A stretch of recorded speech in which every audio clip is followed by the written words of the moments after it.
The power goes out, the furnace stops, the lights die, and within 24 hours, your modern home begins to feel like a refrigerator. Now imagine this. It's 1942. Europe is burning. Bombers roar overhead. Cities crumble. And beneath the chaos, inside reinforced concrete bunkers, people sit in relative warmth. No central heating, no smart thermostats, no high-efficiency HVAC systems. So why did those bunkers stay warm, while our modern homes surrender to the cold almost immediately? World War II forced nations like Germany and the United Kingdom to build thousands of air raid shelters, structures designed to survive bomb blasts, shock waves and firestorms. But something unexpected happened.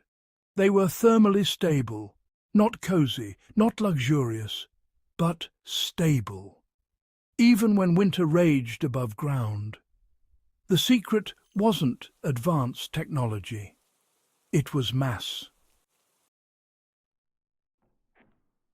WWII bunkers were built from absurd amounts of reinforced concrete, walls often over a metre thick, sometimes 2.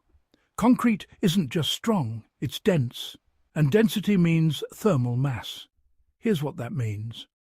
During the day, even weak winter sunlight warms the outer structure slightly. Human bodies inside generate heat, candles, cooking, equipment.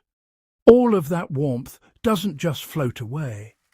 The concrete absorbs it, stores it, and releases it slowly over time, like a battery. Modern homes? Well, they're built to be light, efficient, cheap to heat, you know. Drywall, timber framing, insulation, air cavities, all that. Great for comfort when the system is running. But if you remove the furnace or take away the grid, there's almost no thermal storage. Your house doesn't hold heat, it only manages heat. And that's a big difference. Most World War II bunkers weren't just thick, they were buried. And underground, temperature barely changes, really. At just a few meters below the surface, the Earth stays close to the average annual temperature of that region. In much of Europe, that's around 8 to 12 degrees Celsius. Cold? Yes. Freezing? No. So even if the air above ground drops below zero, the Earth itself acts like a giant thermal blanket.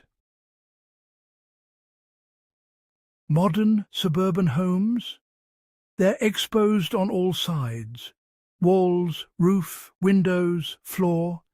Heat escapes in every direction, honestly. A bunker had earth on 3 sides, sometimes even 4.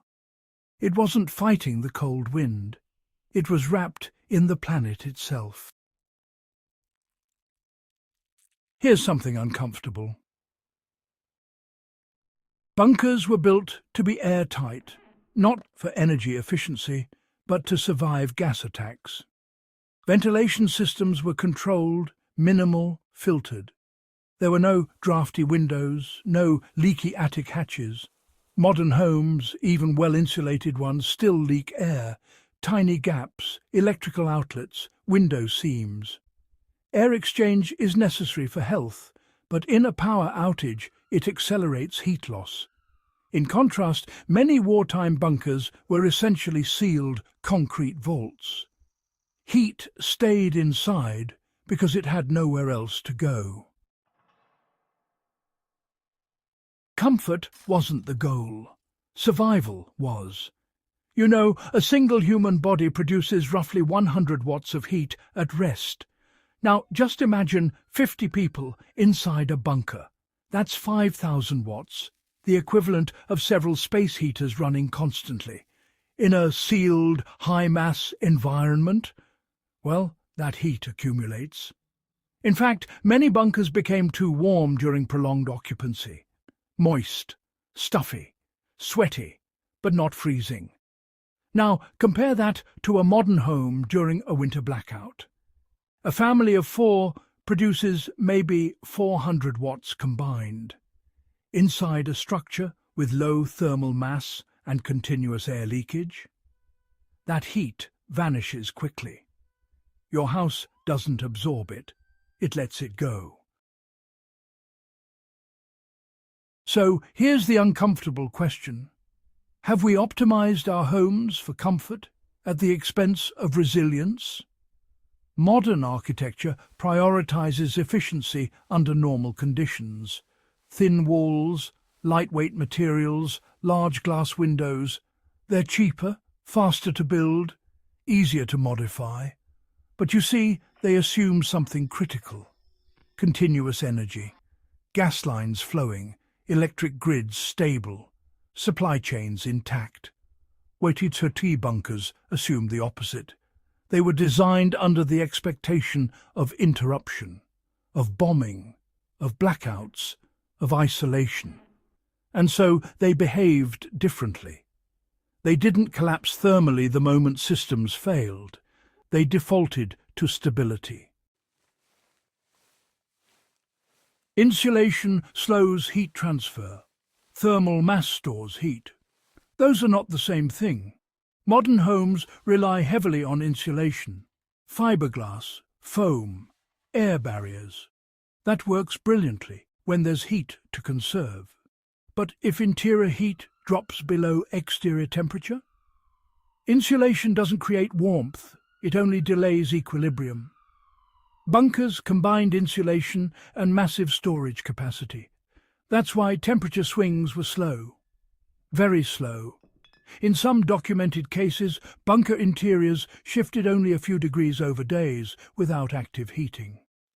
Your house? It can lose 10 degrees Celsius in a single day during extreme cold if unheated. Not because it's badly built, but because it's built differently. There's another layer. Expectation. People in WWII bunkers dressed for cold conditions. They conserved heat. They clustered together. Modern homeowners expect 21 degrees Celsius year-round. When the temperature drops to 15, it feels catastrophic. Comfort tolerance has narrowed. Resilience has thinned. Are our homes fragile, or are we? Interestingly, some modern architects are rediscovering these principles. Earth-sheltered homes, passive houses, high thermal mass construction, designs that stay livable even if the grid fails. Not because of nostalgia, but because energy certainty isn't guaranteed. Extreme weather events are increasing. Infrastructure strains under demand. And a home that can coast thermally for days might matter more than we think. Pre-bunkers weren't warm because they were comfortable. They were warm because they were stubborn. Massive, sealed, buried, designed for worst-case scenarios. Modern homes are optimized machines, efficient, lightweight, beautiful, but dependent. So here's the real question. If the power went out for a week in winter, which structure would you rather be inside? The smart house or the concrete vault? Sometimes progress solves yesterday's problems and creates tomorrow's vulnerabilities.